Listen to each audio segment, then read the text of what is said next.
Salut, petite vidéo à destination de moi du futur. Salut mec. Je pense que... je pense pas en fait. Chaque jour j'avance. Mais en fait, j'avance un peu comme un escargot. C'est-à-dire que j'avance très lentement.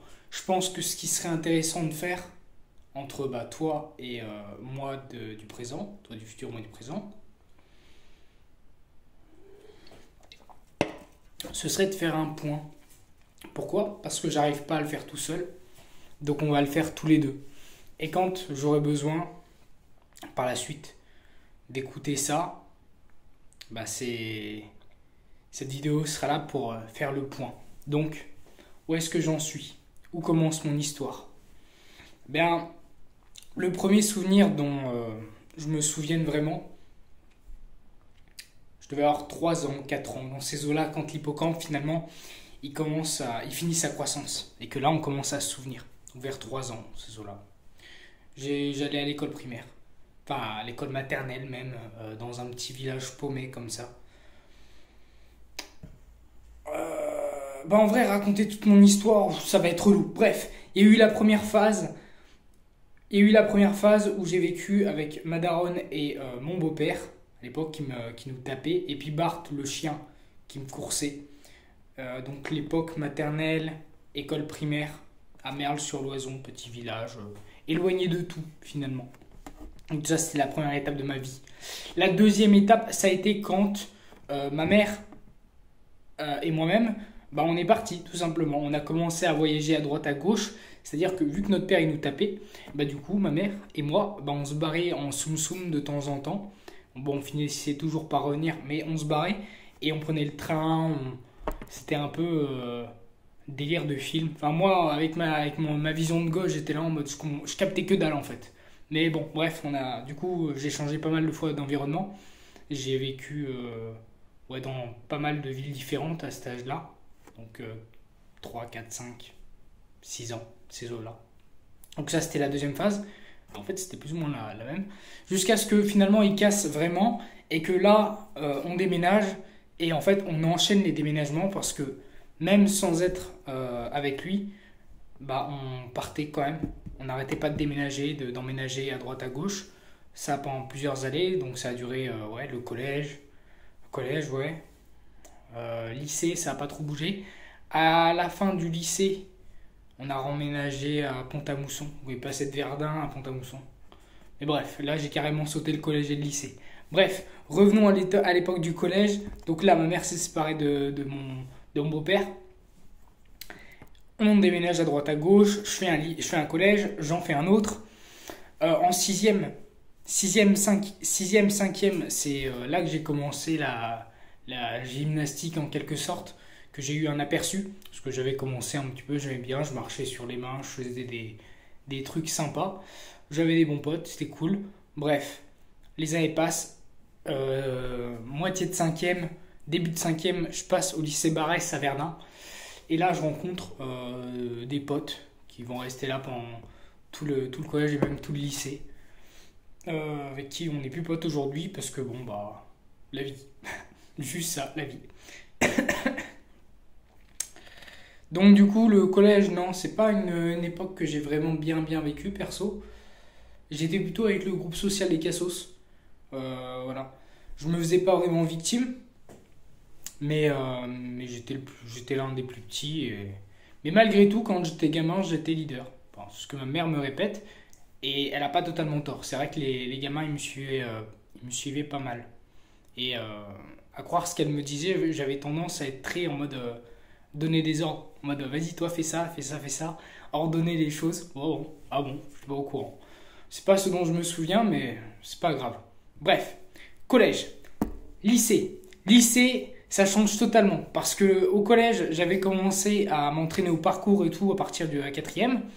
Et d'ailleurs, fin de 3e, j'avais commencé à donner des cours de gymnastique, voilà, de gymnastique et de parcours. J'étais prof de parcours au début du lycée, quoi. Et au lycée, je me suis arrangé pour faire des cours de parcours aussi entre midi, quoi, tout simplement. Donc 2-3 fois par semaine. On se rassemblait, on faisait des cours de parcours. Et à l'internat, parce que j'étais à l'internat à Nancy, donc j'allais au lycée à Nancy et j'avais un internat qui était à un autre endroit de Nancy. Voilà, c'était un lycée de sport. J'aimais bien faire du sport, c'était cool. Là-bas, c'était des sportifs à skip. Mais un jour, on a fait comment dire, une bataille de. C'est pas une bataille de bras de fer, mais bref, j'ai défié tout le monde au bras de fer. J'ai défoncé tout le monde au bras de fer, à part un surveillant. Bon, j'ai essayé contre un surveillant. Le mec, il était énorme, il était ancien champion de boxe poids lourd ou un truc comme ça. Je me suis dit, voilà, vas-y, on tente. Voilà, je me suis fait exploser. Mais j'ai explosé tous les autres sportifs. Bon, il y avait 3 étages, j'ai fait les 3 étages. Voilà, donc ça, c'était cool. C'était cool. J'aimais bien. Au lycée, c'est vrai que faire des défis contre les autres et tout, c'était bien. Puis c'est d'ailleurs au lycée que j'ai commencé vraiment à faire du sport, des pompes, des tractions, des muscle-up et tout. La première fois que je voulais faire le muscle-up, que je me suis dit, tiens, pourquoi pas, bah, j'arrivais à faire seulement 3 tractions. Et au début, je m'entraînais seulement sur des étagères. Et le truc, c'est que j'ai progressé. Tous les jours, je faisais mes 1 traction, mes 3 tractions répétées un maximum. Et ensuite, je me suis trouvé un endroit pour m'entraîner au muscle-up sur des barres de foot. Toujours pas des barres de traction, mais c'est bon. Je prenais tout ce qu'il y avait et je faisais les tractions, c'est bon. Puis en 2 semaines, j'ai réussi le muscle-up. Voilà. L'époque du lycée. Donc l'époque du lycée, ouais, j'étais pas mal leader dans mon domaine, vu que j'ai lancé les cours de parcours que je gérais moi-même et le club de manga. Moi, je suis un gros fan de manga, otaku, tout ça. Voilà. Donc, c'était pas mal. Et d'ailleurs, au lycée, on a fait 3 spectacles à la fin de chaque année. Spectacle des talents, comme ça. Bah, nous, on était présents à chaque fois. On a tapé des saltos et tout. C'était cool. Donc, le lycée, il passe. J'aimais pas, d'ailleurs, j'aimais pas trop ce que je faisais. J'étais dans de l'imprimerie, voilà. À la base, je voulais être dans le graphisme. Bon, bah là, j'étais dans l'imprimerie. Bref. Le lycée, il passe. C'est cool. Et là, on arrive dans la vie adulte. Bon, bah du coup, jusqu'à maintenant, on m'avait dit fais ça. Là, je voulais arrêter l'école. Bon, bah j'ai fini par arrêter l'école. Ok, maintenant, je fais quoi? Bah,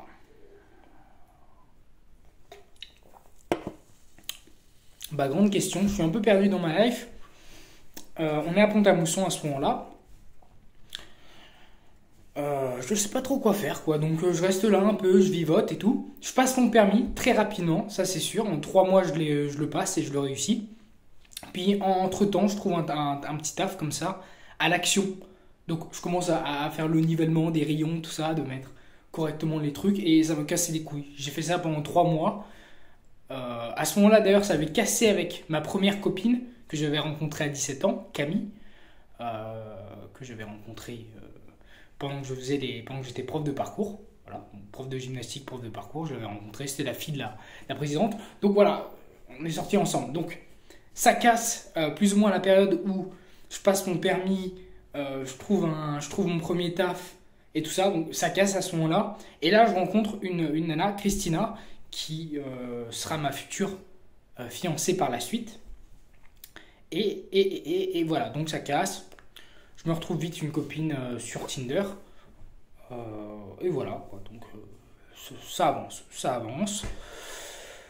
Je débute ma relation avec Christina. Donc du coup, où on en est dans les phases? Donc première étape 2, je suis gamin, je vais à l'école primaire. On se fait taper par ma daronne et moi-même, par mon ex-beau-père. Donc la première période de ma vie, quoi. Donc on déménage beaucoup, on fait beaucoup de trucs. Deuxième période, collège. Donc là, je suis avec ma mère. Ma mère n'est plus avec lui. Mais bah, du coup, c'est un peu la galère. Bah, c'est même carrément la galère. On n'a pas de sous. On déménage encore. Puis au collège, moi je passe d'un collège à l'autre. Je me fais des potes. Oui, il se passe des trucs bien. Oui, je fais du parcours, machin. Ok, d'accord. Voilà, la deuxième phase. Ensuite, phase lycée. Donc je rentre au lycée. Je fais pas trop ce que j'aime. Je fais un peu ce qu'on me dit surtout. Mais bon, je me démerde pour faire des cours de parcours et du parcours parce que j'aime bien. Quatrième phase du coup, après le lycée, là c'est un peu la galère. Je casse avec ma première nana, je trouve une autre nana, je trouve un taf à l'Action c'est de la merde. Et je passe mon permis avant ça. Ok, donc quatrième phase. Cinquième phase, du coup la phase avec ma copine, Christina actuelle. pas maintenant, mais du passé, du coup, qui, avec ma daronne, ça faisait un moment qu'on vivait tous les deux, du coup, depuis bien des années, et au bout d'un moment, ça commence à être chiant, et puis surtout, il faut bouger, quoi. Je suis plus à l'école, je suis dans la vie active, faut que je bouge. Donc, je me barre de chez ma mère et je vais chez mon ex-fiancé qui a alors 17 ans et qui vit chez ses parents. Ok, bon, et puis d'ailleurs, c'est des Russes, c'est bien de le préciser. Privyet, voilà. Donc, je vais chez eux pendant 10 longs mois et je glande rien. En vrai, je glande rien de mes journées. Et j'essaye de trouver un taf, mais pas trop, parce qu'il n'y a rien qui me plaît, il n'y a rien qui me va, donc vas-y, bon. Donc voilà, jusqu'à ce que je me dise, c'est pas moi qui me dis ça, c'est plutôt, je vois le daron russe qui commence à en avoir marre, qui est là en mode bon, il va faire quelque chose.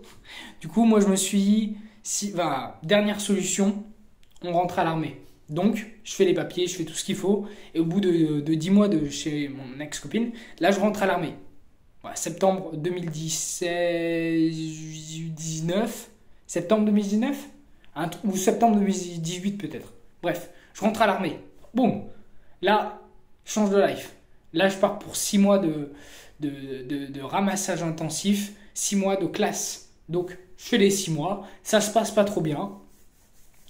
Ça se passe pas trop bien. Je finis deuxième des premiers 3 mois et premier major de promo des derniers 3 mois. Donc, finalement, je suis bien classé. Je suis bon dans ce que je fais. Je suis bon tout court.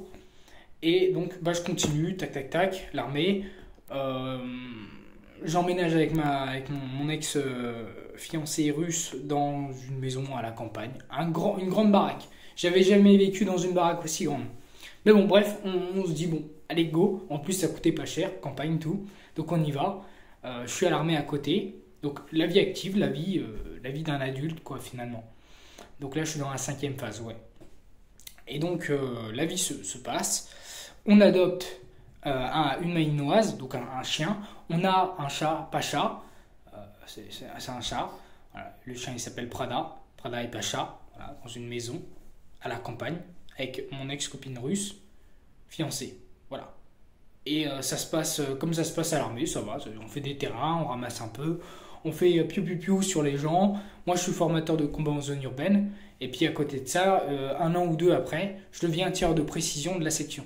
Parce que par section, où on est 30-40 personnes dedans, il y a un seul tireur de précision. Donc, ça demande un certain nombre de qualités. Donc, du coup, on m'a foutu dans ce rôle-là, à l'ego. Donc, j'ai appris sur le tas comment être un bon tireur de précision. Donc, les années passent, le temps passe, et avec Mago, ça casse. Voilà, donc, à ce moment-là, ça a été la descente aux enfers un petit peu. Donc, à partir du moment où ça casse, c'est-à-dire qu'elle part avec du coup Prada et Pacha. Je me retrouve seul dans une grande maison de 100 mètres carrés, 3 étages, seul dedans. Les mois passent. Au bout d'un moment, je me dis, bon, j'ai plus trop d'argent, puis ça coûte cher. Donc, on va couper le gaz bref, l'eau chaude, quoi. On va couper l'eau chaude. Donc, je coupe l'eau chaude. Pendant 6 bons mois en hiver, je me tape des douches froides tous les jours. La vaisselle à l'eau froide, tout à l'eau froide. Et pas de chauffage. Ouais, c'est ça. Pas de chauffage, pas d'eau froide. En hiver. Nickel.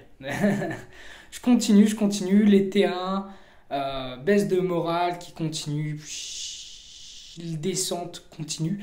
Et jusqu'à un jour où je me dis, putain, dans ma tête, c'est mort. J'arrive plus. Je devais partir sur un terrain de 2 semaines. Là, je peux pas. Donc, j'invente une excuse, j'envoie un message à mon gradé, je lui dis vas-y, je peux pas. Je invente une excuse et à partir de là, j'ai commencé à taper des arrêts de travail régulièrement, mais des longs, quoi. Donc à partir de là, j'ai commencé à plus aller à l'armée, tout simplement, jusqu'à ce que je casse mon contrat et que je me fasse, je sais pas comment on dit, mais réformer. Voilà, c'est ça, réformer. Donc là, je suis réformé, j'ai plus de nana. J'entre dans la 6e phase de ma vie. On retourne chez les darons, chez la daronne du coup, qui là a encore déménagé entre temps. Donc on est à Pagny-sur-Moselle maintenant. Et donc j'arrive là, ok. Et entre temps je me dis, l'entrepreneuriat, c'est pas mal. Parce qu'en fait, depuis le lycée, je me suis dit, la vie active, le taf, tout ça, t'as fait 8 heures par jour, 35 heures semaine, ça m'ira pas. Ça m'ira pas, je veux pas de ça comme vie, ça me va pas. Donc, pendant que j'étais à l'armée, j'ai bien sûr commencé, hein, j'ai commencé à taffer, à apprendre des trucs, mais ça a participé à ma dégringolade parce que ça m'a bouffé l'énergie le peu d'énergie que j'avais à disposition, bah, ça me l'a bouffé. Donc, donc voilà, j'allais pas trop bien en fait pendant cette période, burn-out, dépression, c'était la merde. Et d'ailleurs, c'est pendant cette période-là que j'ai commencé à fumer des joints. Voilà, fumer des joints, des gros joints, tous les week-ends. Enfin, au début, une fois de temps en temps, et puis après, c'est devenu le matin quand je me lève, jusqu'à le soir quand je me couche. Je fume toute la journée, tout le temps. Et, et j'ai vécu pas mal d'échecs. J'ai tenté pas mal de trucs, énormément. Hein. Moi, je suis curieux de base, de départ. Donc, j'ai testé plein de trucs. Les e-books sur Amazon, les pages de vente, l'affiliation, le MLM, euh, faire des vidéos, bosser sur les réseaux sociaux, prospection et montage vidéo et faire les petites photos. Et j'ai fait plein de trucs. Ces dernières années, j'ai testé plein de trucs, j'ai appris plein de trucs. Mais j'ai pas fait beaucoup d'argent. Donc, sixième phase, finalement, on quitte l'armée avec un moral de merde. On essaie de se reconstruire, mais ça marche pas trop parce que c'est la merde. Au final, on finit par chuter, par sombrer. Et aujourd'hui, on est toujours en fait dans la sixième phase de ma vie où je suis rentré chez ma mère, je fume des joints et je tente des trucs en entrepreneuriat, mais ça marche moyen. Quoique. Bon, j'ai quand même fait un truc de bien et plus que pour moi, j'ai fait le parc de street qui est là-bas. Bon, je sais pas si on le voit, mais j'ai quand même fait un parc de street que je laisse en libre accès pour tout le monde. Ça, c'est cool. Donc, quand est-ce qu'on passe à la septième étape de ma vie où là, enfin, je suis successful, si on peut dire, et c'est bon, on y arrive, quoi. Quand? Et bah, dans les grandes histoires hollywoodiennes, normalement, il y a un moment. Donc là, je suis dans la pire période de ma vie, clairement. Avec la traversée du désert, il n'y a rien qui va, pas de nana depuis du coup maintenant 3 ans, depuis Christina et tout ça. Pas de taf, personne qui croit en moi, personne dans ma life. Je vis tout le temps dans ce petit espace très cloîtré finalement. Voilà, ça fait 3 ans, 2-3 ans que je vis ici. Voilà. Donc, sixième phase. Pour rentrer dans la septième phase, du coup, il faut battre le grand méchant en quelque sorte de l'histoire et trouver le trésor, le soutien, l'espoir, le truc en plus qui va me permettre de sortir de cette étape, tout simplement. Et passer à l'étape 7 où, bah, du coup, il se passe des trucs cool et où je réussis. J'ai envie de faire pipi, c'est pour ça. Je commence à danser. Donc, pour finir.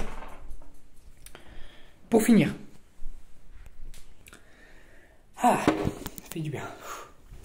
Petite vessie, tu connais. Alors du coup, comme je disais, on est à la sixième étape. Quand est-ce qu'on passe à la septième étape, qu'on successful partout? Eh ouais, parce que pendant, entre l'étape 5 et 6, quand je suis à l'armée, et quand je passe à l'étape 6, l'entrepreneuriat, tout ça, je me fais énormément de contacts grâce à la communauté de Jean-Marie Corda et de Tougan Barra. Bon, Tougan pas trop, plutôt Jean-Marie, hein, et les mecs en Bulgarie que j'ai rencontrés quand j'ai tapé des voyages, genre comme ça, pour le kiff. La Bulgarie, je sais qu'il y a des mecs là-bas qui sont dans l'entrepreneuriat, qui sont dans les bons délires et tout. Je vais aller les voir. J'ai été les voir. J'ai eu accès à un environnement vraiment différent de celui que je connaissais jusqu'à maintenant. Et à chacun de mes voyages, j'en ai fait 3 en tout. 3. J'en ai retiré énormément de choses et j'ai évolué psychologiquement. Quand je rentre, je retombe dans une espèce de phase d'adolescent de merde où je me laisse totalement aller. Hein. À la maison, chez ma daronne, j'ai beau avoir maintenant 26 ans, enfin 26 ans dans quelques jours.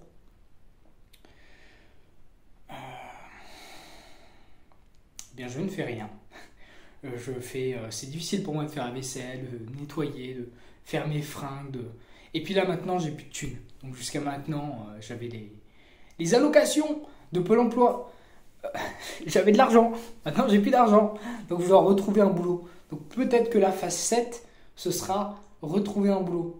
Le dernier que j'ai trouvé, les deux derniers que j'ai trouvés, c'était vendre des box chez Free. Hein. On voit voilà, la petite image, voilà, juste là. J'avais mon petit collier, j'allais toquer chez les gens. Bonjour, bonjour. Il y a les techniciens, ils vont passer là dans 2 semaines. Faut juste que je regarde un truc chez vous. Et puis après, là, je leur déballe un speech de vente et je leur vends des box internet. Moi, je fais des thunes comme ça. Moi, j'ai pas fait beaucoup de thunes du coup. J'ai bossé beaucoup, et pas beaucoup d'argent. Donc, je suis parti. Et le dernier que j'ai fait, c'était marché de Noël. J'ai fait vigile, excellent. Je me suis tapé, je sais pas combien d'amendes. Le mec m'a pas encore payé. Il m'a payé même pas la moitié quoi, de ce qu'il me doit. Et j'ai chopé une putain de maladie. Je suis encore un peu malade. Genre, j'ai des foutus glaires. Et ma mère est encore malade également. Mais elle, ça s'est aggravé. Voilà. Donc ça, c'est ma vie actuelle, c'est ma vie aujourd'hui. Qui est-ce que je pense que je suis? Je pense que je suis qui? C'est difficile à dire. Voilà, je sais pas vraiment. Alors, bon, déjà, commençons par la base. Je suis qui? Je suis un homme typé européen. Enfin, un homme européen. Bon, voilà. On va y aller, bon, maghrébin, machin, européen. Bon, je suis un homme. On va commencer par là. Je suis un homme blanc. Ok, c'est la première étape. Ensuite, donc du coup j'ai connu 6 étapes dans ma vie qui m'ont toutes apporté des choses. Alors je suis un homme blanc un petit peu agressif, dû à mon passé de mon père. J'ai des tendances agressives, à m'énerver, violente et tout. Je tape pas les gens, hein, mais je me défonce les poings sur les murs. Un homme un peu agressif, mais qui feint la gentillesse. Je feins très très bien, les gens ils pensent que je suis très très gentil. Et oui, je le suis, mais ma mère, c'est l'une des seules au courant que pas si gentil que ça, quoi, finalement. Dans le fond, il y a un fond, il y a quelque chose, quoi. De noirceur, le côté sombre. Maxime le bad boy. Je suis quoi d'autre? Je suis curieux, énormément curieux. Mon père me disait, mon daron me disait, arrête de poser des questions cons. Je pose des questions tout cons toute ma vie, et heureusement, je vais continuer. Franchement, ça m'a amené loin. Je suis pas encore dessous, mais ça m'a emmené très très loin. Je continue à poser des questions cons. Alors, je suis un homme un peu agressif et gentil, qui fait la gentillesse, et je suis extrêmement curieux, extrêmement, et passionné aussi. Ouais, je suis passionné. Quand j'ai une passion, je suis passionné. Le reste du temps, j'aime bien glandouiller, mais quand j'ai une passion, j'y vais, comme le parc de street. Voilà, j'ai rien lâché pendant 2 mois. J'ai fait un truc de malade. C'était mon rêve. Depuis que j'étais gamin d'avoir un parc de street. Ça m'a pris 2 petits mois. J'y étais à fond. J'étais passionné. Je suis curieux, passionné, un peu agressif, mais gentil surtout. Je suis quoi d'autre? Je suis un prof. Je suis un bon prof. Mes élèves apprécient énormément ma pédagogie. Effectivement. Bon, j'ai cherché le pourquoi du comment. Tu te rappelles du curieux, de curiosité? Voilà. Les gens, les élèves, ils aiment bien quand je suis pédagogue et empathique. Bon, c'est cool. C'est ce qui ressort le plus. Donc je suis un homme un peu agressif et gentil. Surtout gentil. À force de le dire, ça va ancrer mon cerveau. Tu sais? Ouais, un homme blanc. Un peu agressif, mais gentil. Extrêmement curieux et passionné. Moi, je pense qu'on peut mettre extrêmement curieux et passionné. Prof de parcours et de gymnastique. Parcours et gymnastique, ouais, prof de parcours et de gymnastique. Ça a évolué par la suite en d'autres trucs, genre street workout, musculation. Finalement, dès que je me lançais dans un domaine sportif, je le ponçais à mort. Je regardais c'était quoi les meilleures méthodes, les meilleures techniques, comment faire et tout, les maîtres, leurs méthodes, leurs trucs. Finalement, je pratiquais pas pendant des années le truc, le domaine, mais j'accédais très rapidement à un niveau intermédiaire assez élevé. Donc voilà, donc ce qui fait que quand je rencontrais des gens, peu importe dans le domaine, je leur donnais des conseils, ils étaient bien contents, quoi. Donc je suis coach, enfin je suis pas coach, je suis un bon prof. Prof de gym, prof de parcours. Ok, quoi d'autre? Eh bien, marketing, machin. Je suis un vendeur. Non, je suis pas un vendeur. Je suis un mec gentil. Gentil, un peu agressif. Qui est passionné et très curieux. Un bon prof. Dans les domaines du sport. Ou dans mes domaines tout court, parce que je suis pédagogue. J'arrive à exprimer le truc correctement. Oui, oui, c'est ce qu'ils m'ont dit. Bon, allez, on va rester là-dessus. Je me perds et peut-être que tout le monde s'en foutra, mais cette vidéo est utile. Un prof, ouais, du coup. C'est difficile de savoir qui on est quand même. Et peut-être que ça me donnera d'autres clés quand je regarderai la vidéo. Mais pour le moment, bah voilà où j'en suis. Quoi. Ok, je m'appelle Maxime. J'ai fait des trucs dans ma vie. Ça fait 15 ans que je suis dans le sport. Je suis un athlète. Je coach, que j'ai fait plein de disciplines. Et je fais des saltos. Et je monte ma grosse bite sur la table, voilà. Mais sinon, par ça, qui je suis bah, je suis passionné. Passionné quand j'ai une passion. Et extrêmement curieux. Je vais tout le temps apprendre. Ça, c'est sûr. C'est clair et net. Ça, c'est pas clair et net. Et j'ai un problème avec l'argent. Ouais. Si je suis bloqué à l'étape 6, j'ai un foutu problème avec l'argent. J'arrive pas à, je dirais pas quémander, demander, mais j'arrive pas à créer le truc, tout ce qui va bien. Il y a des gens comme... il y a des gens, ils y arrivent bien. Hein, mais en ce moment, j'y arrive pas. Mais c'est pas grave, je vais passer au-delà de ça. Comme quand je fais des parcours, hein, on fait des passements, tout ça. Je crois en moi. Moi du futur. Transmission de... J'espère que ça t'a ouvert les yeux sur certains trucs. Et sur certains trucs, je t'ai donné des petites clés. Tiens, clés. Et je te dis, bah à bientôt. Parce que c'est pas fini tous les deux. On n'a pas fini. À plus.